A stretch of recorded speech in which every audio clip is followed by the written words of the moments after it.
एका गावात एक एवढा श्रीमंत पाटील होता.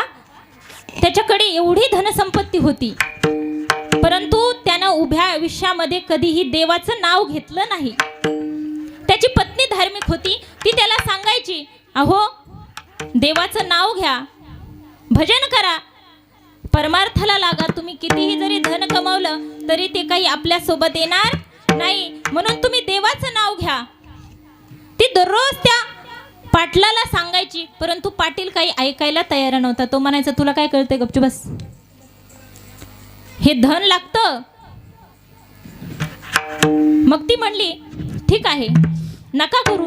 तो म्हणला, आज नाही तर उद्या मी काय करेल, परमार्थ करेल, कधी म्हातारपणी.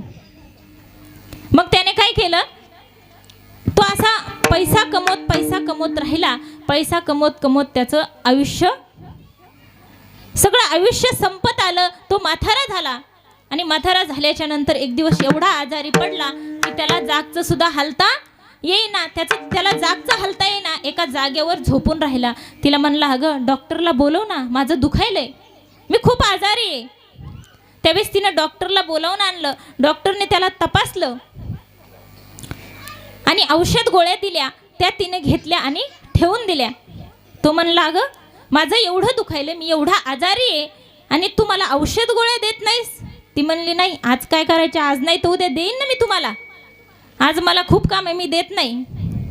मग तो पाटील रात्रभर तसाच झोपला. तरी त्याचं दुखत होतं, तरी हिनं काय औषध गोळ्या दिल्या नाही. सकाळी परत म्हणला, अगं मला औषध गोळ्या दे ना, नाही तर मी मरून जाईन, मी एवढा आजारी आहे, तू मला औषध गोळ्या देत नाहीस.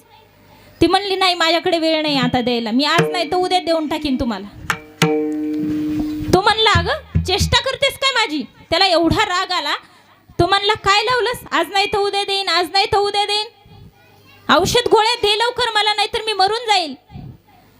ती म्हणली, का हो स्वामी, मी तुम्हाला किती दिवस झाले सांगते की तुम्ही परमार्थ करा, भजन करा, देवाचं नाव घ्या, तर तुम्ही म्हणता आज नाही तर उद्या घेईन. मग ह्या औषध गोळ्या जर मी आज नाही तर उद्या दिल्या तर जमतील का.